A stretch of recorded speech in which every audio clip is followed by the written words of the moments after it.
राम राम भाई सारन है। मैं मोहित शर्मा लेकर आया हूँ क्वांटम मैकेनिक्स का लेक्चर नंबर 35 और आज का हमारा टॉपिक है पोटेंशियल स्टेप और सिंगल स्टेप बैरियर। ये हमारे पास जो श्रोडिंजर इक्वेशन है उसकी एप्लीकेशन नंबर 4 है भाई। अब तक हम श्रोडिंजर इक्वेशन की 3 एप्लीकेशन पढ़ चुके हैं। जो हमारी पहली एप्लीकेशन थी वो थी हमारी फ्री पार्टिकल, दूसरी एप्लीकेशन थी one dimensional infinite potential box और जो तीसरी एप्लीकेशन थी वो थी one dimensional infinite potential symmetric box. और आज जो हमारी फोर्थ एप्लीकेशन है वो है भाई पोटेंशियल स्टेप और सिंगल स्टेप बैरियर। यहाँ पर देखो भाई नाम से ही पता चल रहा है कि हमारे पास क्या भाई पोटेंशियल स्टेप है। आप इसको अगर प्रैक्टिकल लाइफ से कनेक्ट करो तो स्टेयर से कनेक्ट कर सकते हो भाई कि हमारे पास ये क्या है, एक स्टेयर है भाई। ठीक है, यहाँ पे हमारे पास वी एक्स बराबर 0 है और यहाँ पे हमारे पास क्या है, वी एक्स बराबर है वी नोट, मतलब पोटेंशियल का एक स्टेप है भाई। ठीक है, अब देखो भाई यहाँ पर हम निकालना क्या चाहते हैं। यहाँ पर पहले मैं बता देता हूँ भाई कि अब तक हमने जो दो एप्लीकेशन पढ़ी है, एप्लीकेशन नंबर 2 और 3 वन डायमेंशनल बॉक्स वाली, वहां पर जो हमारा पार्टिकल था वो बाउंड था भाई। यहाँ पर हमारा पार्टिकल वो बाउंड नहीं है, यहाँ पर बाउंड की कंडीशन नहीं लगेगी। यहाँ पर हम देखना क्या चाहेंगे, यहाँ पर हम क्लासिकल मैकेनिक्स और क्वांटम मैकेनिक्स को कंपेयर करेंगे भाई। कैसे कंपेयर करेंगे, यहाँ पर देखो भाई हमारे पास मैंने एनर्जी के दो लेवल लिए हैं, एक एनर्जी का लेवल ये है और एक एनर्जी का लेवल ये है। ये जो एनर्जी का लेवल है ये वी नोट से कम है भाई और ये जो एनर्जी का लेवल है ये वी नोट से ज़्यादा है। कहने का मतलब क्या है कि हमारे पास अगर हम एनर्जी लेवल ये लेके चलते हैं कि ई लेस देन है वी नोट से, इसका मतलब है कि जो पार्टिकल है वो इस बैरियर को क्रॉस नहीं कर सकता। मतलब वो पार्टिकल इस पॉइंट जो इस रीजन है एक्स लेस देन रीजन, इससे इस रीजन में नहीं जा सकता अकॉर्डिंग टू क्लासिकल मैकेनिक्स, क्योंकि उसके पास इतनी एनर्जी ही नहीं है कि इस बैरियर को वो क्रॉस कर सकता है। ठीक है, और यही हम क्वांटम मैकेनिक्स में भी देखना चाहते हैं कि क्या क्वांटम मैकेनिक्स भी क्लासिकल मैकेनिक्स की तरह होती है। मतलब क्या क्वांटम मैकेनिक्स में भी यही होगा कि जो पार्टिकल है हमारा वो इस रीजन में नहीं जा सकता है। ठीक है, तो हमारा जो मेन एम है वो यही देखना है भाई कि क्वांटम मैकेनिक्स में भी पार्टिकल इस जो हमारा सेकंड रीजन है एक्स ग्रेटर देन 0, इस रीजन में जा सकता है क्या, जब हमारी एनर्जी लेस देन हो किससे, वी नोट से। ठीक है, तो आज यहां पर हम इस टॉपिक के दो पार्ट बनाएंगे भाई। एक पार्ट में हम ये पार्ट लेके चलेंगे कि ई लेस देन है वी नोट से, और एक पार्ट में हम लेके चलेंगे कि ई ग्रेटर देन है वी नोट से। तो देखो भाई हम स्टार्ट करते हैं।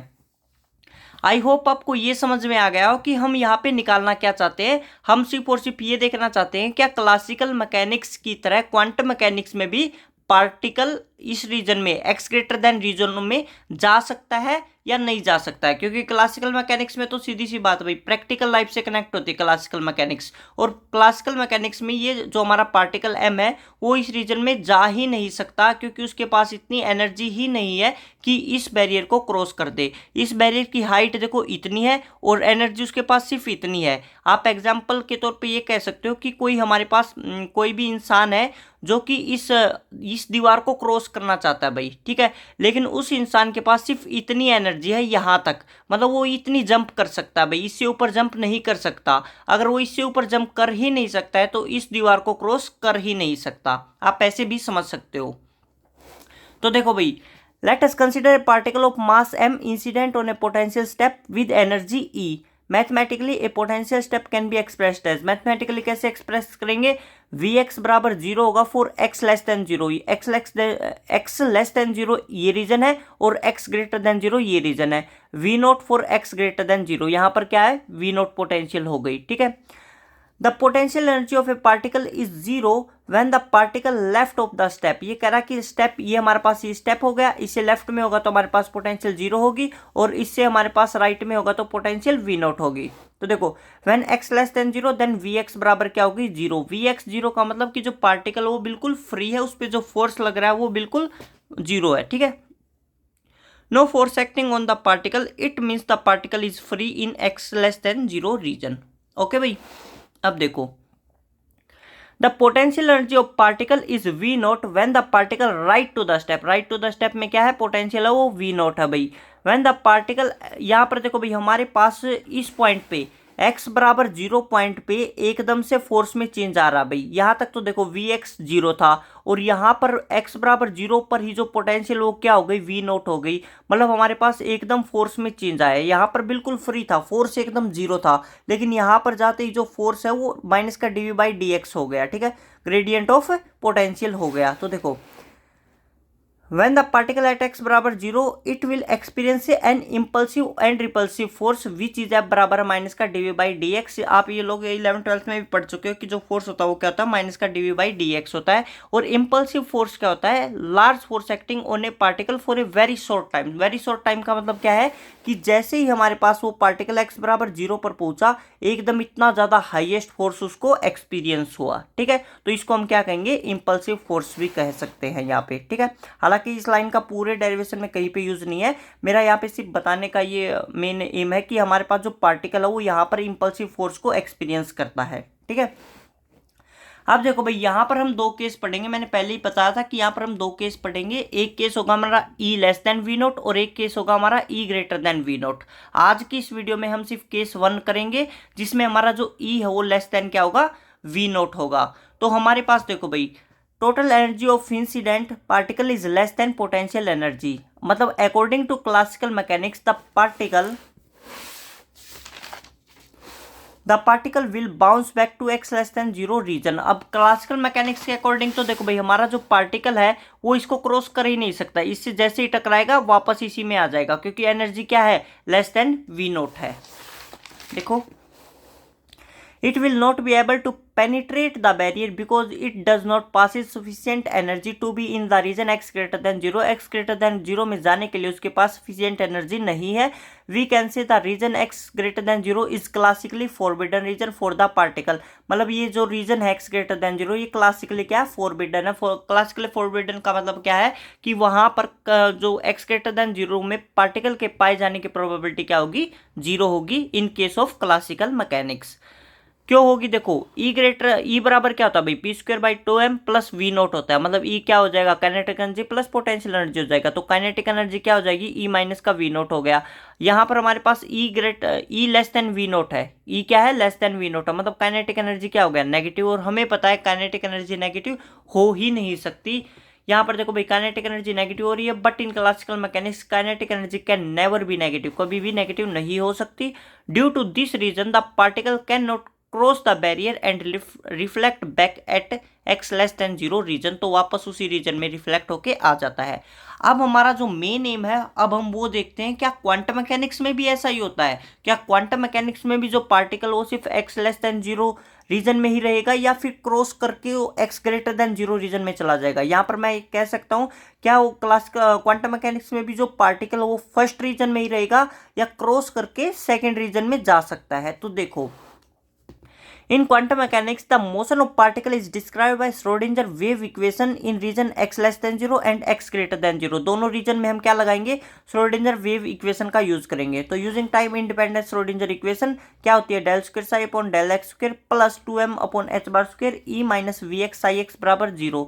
ये हमारा टाइम इंडिपेंडेंट Schrödinger equation होती है for region x less than 0। x less than 0 region के लिए देखो यहाँ पर इस रीजन में vx क्या भाई 0 है, तो vx की जगह पे 0 पुट करो तो क्या हो जाएगा, डेल स्क्वायर साई 1 अपॉन में डेल एक्स स्क्वायर। यहाँ पे हमने साई 1 से रिप्रेजेंट किया है क्योंकि x ग्रेटर देन रीजन में x ग्रेटर देन 0 रीजन में हम इसको किससे रिप्रेजेंट करेंगे, साई 2 से रिप्रेजेंट करेंगे। तो x लेस देन 0 में हम किससे रिप्रेजेंट कर रहे हैं, साई 1 से कर रहे हैं। ओके, तो del square psi 1 upon del x square plus 2m upon h bar square E minus 0 psi 1 बराबर है 0 हो गया यहाँ, क्योंकि v कितना है 0 है।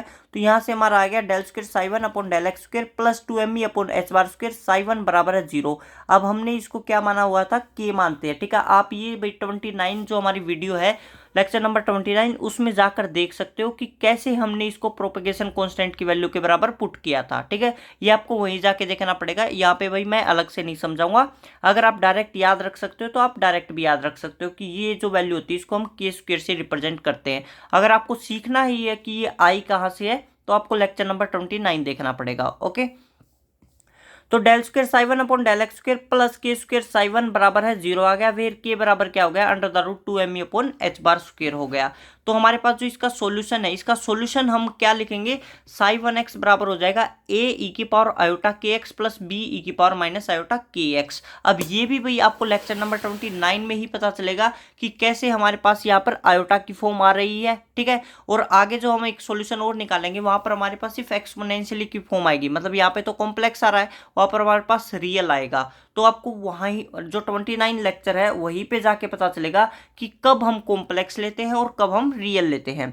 तो general solution of this equation क्या हो जाएगा, साई 1x बराबर हो जाएगा a e की power iota k x plus b e की power minus iota k x. तो इक्वेशन नंबर 1 मान लेते हैं। यहाँ पर जो हमारी फर्स्ट टर्म है ये इंसिडेंट वेव को रिप्रेजेंट कर रही है और जो सेकंड टर्म है ये रिफ्लेक्टेड वेव को रिप्रेजेंट कर रही है। इंसिडेंट वेव मतलब ये हमारे पास ये आ रही थी, ये इंसिडेंट वेव है, कोई भी पार्टिकल है टकरा रहा है, ठीक है, टकरा के वापस जा रहा है। अब हमने वेव से क्यों रिप्रेजेंट किया, क्योंकि हमें पता है कि कोई भी पार्टिकल है, क्वांटम पार्टिकल है, उसके साथ लार्ज नंबर ऑफ वेव क्या होती है, एसोसिएट होती है। तो इसको हम क्या कहेंगे कि इंसिडेंट वेव आ रही है और यहाँ पे रिफ्लेक्ट होके जा रही है। Where A and B are arbitrary constant है, the first term A e की power iota k x represent the wave associate with the incident particle. जो वेव एसोसिएट है इंसिडेंट पार्टिकल के साथ वो रिप्रेजेंट करिए। That is a e की power iota kx represent the incident wave and the second term b e की power minus iota kx is the reflected wave which arise due to reflection at the potential step। potential step से reflect होके जो जा रहा है। अब आता है भाई हमारे पास, ये तो हमने रीजन 1 की बात की है, ठीक है। अब हम करेंगे रीजन 2 की बात, x ग्रेटर देन 0 रीजन के लिए। For region x greater than 0 के लिए हमारे पास इन दिस रीजन Vx बराबर क्या होता है, V नॉट होता है। तो using time independent Schrodinger equation का यूज कर देते हैं। क्या आ जाएगा, del square psi 2 upon del x square plus 2m upon h bar square E minus V naught into psi 2x बराबर है 0। अब यहाँ पर देखो भाई कि हमें पता है कि जो हमारा V नॉट है वो ग्रेटर देन E है। क्या होता है, V not greater than E होता है। और हमने 29 लेक्चर में बताया था कि इन दोनों में से जो भी ग्रेटर होता है उसको हम पहले लिखते हैं। तो V नॉट अगर हमारा बड़ा है तो हम V नॉट को पहले लिखेंगे। तो यहाँ से हम क्या करते हैं, माइनस कॉमन निकाल लेते हैं। तो माइनस हमने कॉमन निकाल लिया तो क्या आ जाएगा, 2m upon h bar square V naught minus E हो जाएगा, क्योंकि वी नॉट बड़ा है। अगर ई बड़ा होता तो हम इसको एज इट इज रखते, लेकिन वी नॉट बड़ा है तो हमने क्या किया, माइनस कॉमन निकाल के वी नॉट को पहले लिख दिया। तो आ जाएगा del square psi 2 upon del x square minus 2m upon h bar square V naught minus C psi 2 बराबर है 0 हो गया। यहाँ से हमारा आ जाएगा del square psi 2 upon del x square minus alpha square psi 2 बराबर है 0 हो गया। यहाँ पर हमारे पास अल्फा क्या है, अल्फा बराबर हो जाएगा under the root 2m upon h bar square V naught minus E. ये भी आपको वहीं पे जाके पता चलेगा कि लेक्चर नंबर 29 में कि हमने ये हमारे पास अल्फा क्यों अज्यूम किया है, इसको हमने के ही क्यों नहीं माना, ठीक है। तो the general solution of this equation Sai 2 बराबर हो जाएगा सी ई की power alpha x plus D e की पावर माइनस अल्फा एक्स। देखो यहाँ पर हमने जो सॉल्यूशन लिया था वो हमारे पास आयोटा की फॉर्म में था और यहाँ पे हमारे पास जो सॉल्यूशन है वो क्या है, रियल में है, ठीक है, आयोटा नहीं है। यहाँ पे क्या है, ये रियल फंक्शन है, ठीक है। तो देखो भाई ये रियल फंक्शन क्यों है इसका मैं मोटा मोटा बता देता हूँ आपको, सिर्फ याद रखने के लिए। अगर आपको बिल्कुल ही डिटेल में जाना है तो लेक्चर नंबर 29 में जाकर देखो। मोटा मोटा क्या याद रखना आपको, जहां पर भी वी नॉट ग्रेटर देन ई हो, जहां पर भी वी नॉट ग्रेटर देन ई हो वहां पर ऑलवेज क्या आएगा, रियल फंक्शन ही आएगा। जहां पर हमारे पास क्या हो जाएगा, ई ग्रेटर देन वी हो गया, जहां पर ई ग्रेटर देन वी हो गया वहां पर क्या आएगा, आयोटा की फॉर्म आएगी। क्योंकि इस केस में हमारे पास वी तो क्या था, 0 था, ठीक है। अगर वी 0 है तो हमारे पास देखो भाई जो हमारा रीजन 1 है उसमें हमारे पास ई तो ये वाली थी, ई तो ये वाला था और वी हमारे पास ये वाला था। तो जाहिर सी बात है कि हमारे पास जो ई है वो ग्रेटर देन वी था इस रीजन के लिए। तो हमारे पास ई ग्रेटर देन वी होगा तो आयोटा की फॉर्म आती है, और अगर वी ग्रेटर देन ई होगा तो हमारे पास रियल आता है, ठीक है। तो ये याद रखने के लिए है, और अगर अच्छे से जानना है तो वहां पर जाके देख सकते हो। The solution of Schrodinger equation in region x greater than 0 contain real exponential, क्या रखता है, रियल एक्सपोनेंशियली फॉर्म रखता है। Where C and D are arbitrary constant the wave function psi two x become infinite as x greater than infinite. आप देखो भाई हमारे पास एक बार इस फंक्शन को ध्यान से देखो, ठीक है। एक बार तो भाई आपको बाउंड्री कंडीशन याद होगी। बाउंड्री कंडीशन क्या कहती है कि इनफाइनाइट के ऊपर जो हमारा पोटेंशियल होता है, सॉरी जो इनफाइनाइट के ऊपर जो हमारा फंक्शन होता है, वेव फंक्शन होता है, वो अप्रोक्सीमेटली 0 होता है। या हम ये भी कह सकते हैं कि हर पॉइंट के ऊपर जो हमारा वेव फंक्शन होता है वो फाइनाइट होना चाहिए। बट अगर हम यहाँ पर x बराबर है इनफाइनाइट लेते हैं, क्या लेते हैं, x की जगह इनफाइनाइट लेंगे तो हमारा वेव फंक्शन क्या हो जाता है भाई, इनफाइनाइट ही हो जाता है। तो देखो the way function psi two x become infinite as x tends to infinite due to presence of the term C E की पावर अल्फा एक्स। जो हमारे पास टर्म सी ई की पावर अल्फा एक्स है, इस वजह से हमारा जो फंक्शन है वो इनफाइनाइट हो जाता है एट इनफाइनाइट के ऊपर। If x tends to infinite then E की power alpha x tends to हो गया infinite, so psi two x become infinite हो गया। अगर हम देखो भाई हमारे पास ये हम इनफाइनाइट तो मान नहीं सकते, क्योंकि ये बाउंड्री कंडीशन क्या कर रहा है, ठीक है, अपोज कर रहा है, वायलेशन कर रहा है। तो इसलिए हमें क्या करना पड़ेगा, सी को जीरो पुट करना पड़ेगा, क्योंकि हम अगर सी को जीरो पुट कर देंगे तो ये टर्म क्या हो जाएगी, ऑटोमेटिक जीरो हो जाएगी। और ये अगर जीरो हो गई तो हमारे पास एट इनफाइनाइट के ऊपर भी साई टू क्या होगा, फाइनाइट वैल्यू देगा। तो देखो नेक्स्ट पेज के ऊपर यहाँ पर हमारे पास we know eigen function has to be finite everywhere, hence if x tends to infinite this violates the boundary condition of eigen function. ठीक है, बाउंड्री कंडीशन को क्या कर रही है, वायलेट कर रही है। हेंस वी मस्ट हैव सी बराबर क्या लेना पड़ेगा, हमें जीरो लेना पड़ेगा। तो साई टू क्या बच जाएगा हमारा, साई टू एक्स बच गया हमारा, डी ई की पावर माइनस अल्फा एक्स बच गया। अब देखो भाई हमारे पास जो टर्म है वो E greater than E less than V naught से के रीजन के लिए हमारे पास क्या बन गई, एक तो हमारे पास ये बन रही, ये रिप्रेजेंट कर रहा है इंसिडेंट वेव को। एक हमारे पास ये बन रही कि बी ई की power minus iota k x, ये किसको रिप्रेजेंट कर रही है, रिफ्लेक्टेड वेव को। और एक हमारे पास बन रहा है भाई डी ई की पावर माइनस अल्फा एक्स, ये किसको रिप्रेजेंट कर रही है, ट्रांसमिटेड वेव को रिप्रेजेंट कर रही है। ठीक है, हमारे पास दो रीजन है, एक्स लेस देन जीरो और एक्स ग्रेटर देन जीरो। हमने इसमें बता दिया रिफ्लेक्टेड वेव कौन सी है, इंसिडेंट वेव कौन सी है और ट्रांसमिटेड वेव कौन सी है। तो अब हम फाइंड आउट करते हैं भाई हमारे डिटर्मिनेंट कांस्टेंट ए बी और डी, क्योंकि सी तो हमारा जीरो हो चुका है, तो बच गए तीन कांस्टेंट। डिटर्मिनेशन ऑफ कांस्टेंट कैसे फाइंड आउट करेंगे, यूजिंग बाउंड्री कंडीशन की हेल्प से। अब बाउंड्री कंडीशन क्या होगी भाई, यहाँ पे देखो हमारे पास x बराबर जीरो के ऊपर हमारे पास जितना x बराबर जीरो, हमारे पास जो ये पार्ट है जितना हक यहाँ पर साई वन का है उतना ही हक यहाँ पे साई टू का है। मतलब x बराबर जीरो रीजन पे जितना हमारे पास जो साई वन एक्स है उतना ही क्या मिलेगा, साई टू एक्स भी मिलेगा। तो the eigen function and its derivative continuous at the boundary that is at x बराबर जीरो के ऊपर क्या होगा, डेरिवेटिव भी होगा और कॉन्टिन्यूअस भी होगा। तो क्या हो जाएगा हमारे पास एट एक्स बराबर जीरो के ऊपर साई वन एक्स बराबर हो जाएगा साई टू एक्स, ये होगी फर्स्ट बाउंड्री कंडीशन।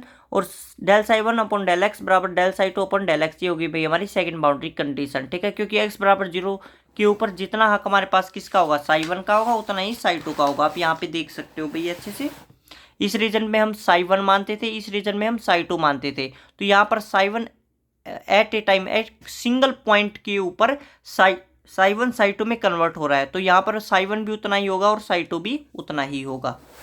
तो देखो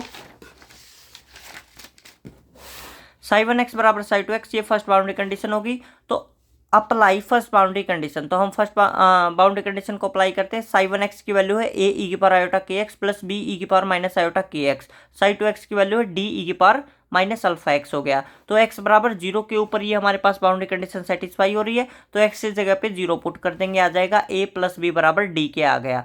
सेकंड बाउंड्री कंडीशन क्या है, एट एक्स बराबर जीरो के ऊपर del psi one upon del x बराबर है del psi two upon del x के बराबर है। तो हम इसका भी हमारे पास डिफ्रेंसिएशन कर देंगे और इसका भी डिफ्रेंसिएशन कर देंगे विद रिस्पेक्ट टू एक्स। इसका डिफ्रेंसिएशन करेंगे तो आएगा हमारे पास ए ई की पावर आयोटा के एक्स करेंगे तो आयोटा के आ जाएगा, प्लस बी ई की power minus iota k x, minus iota k x का करेंगे तो माइनस का आयोटा के आ जाएगा, बराबर हो जाएगा डी ई की पावर माइनस अल्फा एक्स का करेंगे तो माइनस अल्फा आ जाएगा। ठीक है, तो यहाँ पे एक्स बराबर है जीरो पुट करो, एक्स बराबर जीरो पुट करते हैं तो हमें मिलता है ए इंटू आयोटा के माइनस बी इंटू आयोटा के बराबर हो जाएगा माइनस का डी अल्फा। तो यहाँ से आयोटा के कॉमन आ जाता है, तो क्या आ गई, आयोटा के इंटू ए माइनस बी बराबर आ गया माइनस का डी अल्फा, ए माइनस बी हो गया माइनस का डी अल्फा अपॉन आयोटा के। यहाँ से हम क्या लिखेंगे, ए माइनस बी बराबर हो जाएगा माइनस वन को क्या लिख सकते हैं, आयोटा सुकेर लिख सकते हैं, तो आयोटा से आयोटा कैंसिल आउट हो जाएगा, एक आयोटा बच जाएगा, आयोटा डी अल्फा अपॉन के आ गया। इक्वेशन नंबर 5 आ गई। अब हमारे पास देखो भाई दो इक्वेशन आ गई, इक्वेशन नंबर 4 और इक्वेशन नंबर 5। देखो भाई इक्वेशन तो हमारे पास दो आई है और कांस्टेंट हमारे पास तीन है भाई, ए बी और डी। तो हमें पता है भाई कि हमारे पास दो इक्वेशन से तो हम सिर्फ दो कांस्टेंट की वैल्यू ही फाइंड आउट कर सकते हैं। तो हम क्या करेंगे, हमारे पास जो दो कांस्टेंट है हम मान लेते हैं ए और बी को फाइंड आउट करते हैं किसकी टर्म में, डी की टर्म में फाइंड आउट कर लेते हैं भाई, मतलब दोनों कांस्टेंट को, जो थर्ड कांस्टेंट है उसकी टर्म में फाइंड आउट कर लेते हैं। तो हम क्या करेंगे, एडिंग इक्वेशन 4 एंड 5, हम 4 और 5 को ऐड करते हैं। तो यहाँ से हम जब सोल्व करते हैं तो ए की वैल्यू हमें मिलती है d/2 into 1 plus iota alpha by के हो गया। जब हम सब्ट्रैक्ट करते हैं, subtract equation number 5 from equation 4, तो हमें जो b की वैल्यू है वो मिलती है d/2 into 1 minus iota alpha by के। देखो ए भी डी की टर्म में आ गया और बी भी डी की टर्म में आ गया। हमने ए और बी दोनों फाइंड आउट कर दिए, किसकी टर्म में, डी की टर्म में। अब देखो भाई, अब हम यहाँ पे क्या निकालेंगे, रिफ्लेक्शन कोफिशिएंट निकालेंगे और ट्रांसमिशन कोफिशिएंट निकालेंगे। क्योंकि हमारा जो मेन एम है वो क्या है भाई, हमारा मेन एम ये देखना है क्या क्वांटम मैकेनिक्स में भी क्लासिकल मैकेनिक्स की तरह होता है कि हमारे पास जो x ग्रेटर देन 0 रीजन है उसमें हमारे पास जो पार्टिकल के पाए जाने की प्रोबेबिलिटी वो 0 होती है या नहीं होती है। तो देखो आर रिफ्लेक्शन कोफिशिएंट क्या होगा भाई, हमारे पास रिफ्लेक्शन कोफिशिएंट किस में निकलेगा, x लेस देन 0 रीजन में निकलेगा। तो आर बराबर होगा रिफ्लेक्टेड करंट डेंसिटी अपॉन में इंसिडेंट करंट डेंसिटी। आर बराबर क्या हो जाएगा, जे आर अपॉन में जे आई हो जाएगा। हमने एक टॉपिक पढ़ा था भाई कि प्रोबेबिलिटी करंट डेंसिटी, ये टॉपिक पढ़ा था, वहाँ पर हमने बहुत सारे न्यूमेरिकल किए थे भाई, और मैंने डायरेक्ट एक फॉर्मूला बताया था कि हमारे पास इस टाइप के फॉर्मूले में जब भी हमें ये बोला जाए कि प्रोबेबिलिटी करंट डेंसिटी निकालो तो आप ये यूज करना। अब देखो हमारे पास जो रिफ्लेक्टेड वेव है, रिफ्लेक्टेड वेव के लिए हमारे पास जो वेव फंक्शन होता है वो क्या होता है, बी ई की power minus iota k x होता है। तो इसकी जो करंट डेंसिटी होगी वो होती है एच बार के upon m mod of B का स्क्वायर। इंसिडेंट के लिए क्या थे भाई, वेव फंक्शन था ए ई की पावर आयोटा के एक्स था। तो इसके लिए जो हमारा वेव जो करंट डेंसिटी वो क्या हो जाएगी भाई, एच बार के upon m mod of A square हो जाएगा। देखो भाई यहाँ पे हमने रिफ्लेक्टेड करंट डेंसिटी भी फाइंड आउट कर ली और इंसिडेंट करंट डेंसिटी भी फाइंड आउट कर ली। अब हम इसको इस फॉर्मूले में पुट कर देते हैं। तो आर बराबर क्या हो जाएगा, एच बार के upon m mod of B का स्क्वायर अपॉन एच बार के upon m mod of A का स्क्वायर। यहाँ से ये कैंसिल आउट हो जाएगा, क्या बच जाएगा, आर बराबर हो जाएगा मोड ऑफ बी का square upon mode of A का स्क्वायर। इसको हम क्या लिख सकते हैं, बी स्टार बी अपॉन में ए स्टार ए लिख सकते हैं। अब हमने बी की वैल्यू भी फाइंड आउट कर रखी है और ए की वैल्यू भी फाइंड आउट कर रखी है। तो यहाँ पर हम पुट करते हैं तो हमें क्या मिलेगा, देखो यहाँ से हमें मिला भाई फ्रॉम इक्वेशन 6 एंड 7 से हमारे पास जो आर बराबर आ जाएगा मोड ऑफ d/2, हमारे पास क्या हो जाएगा, d/2 into 1 minus iota alpha upon के का मोड का स्क्वायर हो जाएगा, अपॉन में d/2 1 plus iota alpha upon के मोड का स्क्वायर हो जाएगा। यहाँ से हमें क्या वैल्यू मिल जाएगी भाई, हमारे पास ये कांस्टेंट है तो ये बाहर आ जाएगा, d/2 का स्क्वायर यहाँ से बाहर, d/2 का स्क्वायर यहाँ से बाहर, अंदर क्या बच गया, 1 माइनस आयोटा अल्फा अपॉन के मोड का स्क्वायर हो जाएगा, अपॉन में 1 प्लस आयोटा अल्फा के मोड का स्क्वायर हो जाएगा। ठीक है, यहाँ पे हमारे पास देखो भाई अगर हमारे पास मोड ऑफ जेड का स्क्वायर, इसको क्या लिख सकते हैं हम, जेड बार जेड लिख सकते हैं। तो 1 माइनस आयोटा अल्फा अपॉन के मोड का स्क्वायर अगर हम खोलेंगे तो हमारे पास एक बार इसका जेड बार करेंगे तो हमारे पास माइनस आयोटा प्लस का हो जाएगा, ये प्लस का हो गया, और एक बार एज इट इज जेड आ जाता है, ये हो जाएगा। तो हमने ऐसे ही दोनों को ओपन कर दिया भाई। ठीक है, जब हम दोनों को ओपन करते हैं तो सारा कैंसिल आउट होकर 1 मिल जाता है। अगर आप ऐसे नहीं करोगे तो आप ऐसे भी कर सकते हो कि आर बराबर होता है बी स्टार बी अपॉन ए स्टार ए होता है। तो बी स्टार मतलब कॉम्प्लेक्स कॉन्जुगेट हो गया, तो हमारे पास जहाँ पर भी माइनस आयोटा था वहाँ पे प्लस हो जाएगा और जहाँ पे प्लस आयोटा था वहाँ पे माइनस हो जाएगा। तो हम जब इसको ओपन करते हैं तो हमारे पास यही फॉर्म आती है भाई। ठीक है, तो ये हमारे पास सारा कैंसिल आउट हो जाएगा, आर बराबर है 1 आ गया। तो रिफ्लेक्टेड करंट डेंसिटी बराबर क्या हो गई, इंसिडेंट करंट डेंसिटी के बराबर हो गई। यहाँ पर कहने का क्या मतलब है कि हमारे पास कोई पार्टिकल है, अगर वो मूव कर रहा है, अगर वो हमारे पास ठीक है टकराता है, इंसिडेंट होता है x बराबर 0 के ऊपर, जो हमारे पोटेंशियल स्टेप है उससे क्या करता है, टकराता है, तो जितना टकराएगा मतलब पार्टिकल जितना जाएगा उतना ही वापस आएगा, पेनिट्रेट करेगा ही नहीं। यहाँ पर कहने का मतलब ये है। ठीक है, तो ट्रांसमिशन कोफिशिएंट और देखो भाई टी बराबर क्या है, ट्रांसमिटेड करंट डेंसिटी अपॉन में इंसिडेंट करंट डेंसिटी होता है। टी बराबर क्या हो गया, जे टी अपॉन में जे आई हो गया। अब हमारे पास देखो जो ट्रांसमिटेड वेव था वो क्या थी भाई, साई टू एक्स बराबर थी डी ई की पावर माइनस अल्फा एक्स। ये क्या था भाई, रियल है, और रियल के लिए करंट डेंसिटी हमने निकाला था वो 0 मिलता है। ठीक है, आपको उस टॉपिक में जाओ प्रोबेबिलिटी करंट डेंसिटी, वहाँ पर आपको पता चलेगा कि हमारे पास जो रियल होता है, रियल वेव फंक्शन के लिए हमारे पास जो प्रोबेबिलिटी करंट डेंसिटी होती है वो ऑलवेज 0 होती है। तो हमारे पास जे टी बराबर क्या हो गया, 0 फॉर रियल पार्ट के लिए, इसलिए हमारा जो टी है वो क्या मिलेगा, हमें 0 मिलेगा। देखो भाई आर और टी से तो ये सेटिस्फाई हो गया अच्छे से कि हमारा आर और टी से तो ये सेटिस्फाई हो गया भाई कि जो हमारी क्लासिकल मैकेनिक्स है और क्वांटम मैकेनिक्स है वो इक्वली है। मतलब आर बराबर 1 का मतलब क्या है कि जितना ज़्यादा इंसिडेंट था उतना ही रिफ्लेक्ट हुआ है, कुछ भी पेनिट्रेट नहीं हुआ। और टी बराबर 0 का मतलब क्या है कि ट्रांसमिशन बिल्कुल 0 है, ट्रांसमिशन हुआ ही नहीं है। लेकिन भाई हम ये बात भी नज़रअंदाज नहीं कर सकते कि हमारा जो वेव फंक्शन है वो 0 के इक्वल नहीं है। तो देखो आर प्लस टी बराबर क्या हो गया 1 प्लस 0, आर प्लस टी तो हमें 1 मिल गया। लेकिन देखो in region x greater than 0 region में the eigen function psi two x is not 0 in region x greater than 0। जो हमारा x ग्रेटर देन रीजन है उसमें आइगन फंक्शन 0 के इक्वल नहीं है। वहां पर आइगन फंक्शन क्या है डी ई की पावर माइनस अल्फा एक्स है। अगर ये 0 नहीं है तो इसकी मोड का स्क्वायर भी 0 नहीं होगा। Probability of finding the particle in region x greater than 0 क्या हो जाएगा मोड ऑफ साई टू का स्क्वायर हो जाएगा। तो मोड ऑफ साई टू का स्क्वायर क्या हो जाएगा psi two star psi two हो जाएगा, मतलब डी स्टार डी ई की पावर माइनस 2 अल्फा एक्स आ जाएगा।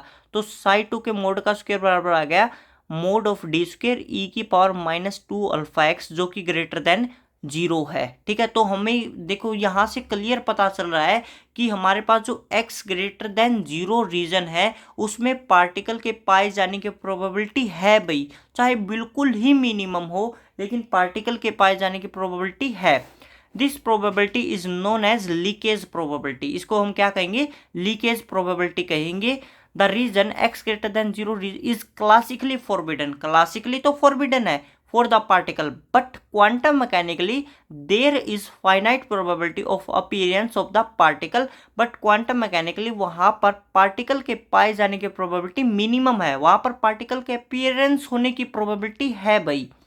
This phenomena known as quantum mechanical tunnelling, और इस फिनोमिना को हम क्या कहेंगे क्वांटम मैकेनिकल ट्यूनलिंग कहेंगे। अब आप एक नोट देके लिख सकते हो कि क्वांटम मैकेनिक्स में कहीं पर भी अगर वी नोट ग्रेटर देन ई होता है तो वहां पर उस रीजन में भी पार्टिकल के पाए जाने की प्रोबेबिलिटी होती है, और इस फिनोमिना को हम क्वांटम मैकेनिकल ट्यूनलिंग कहते हैं।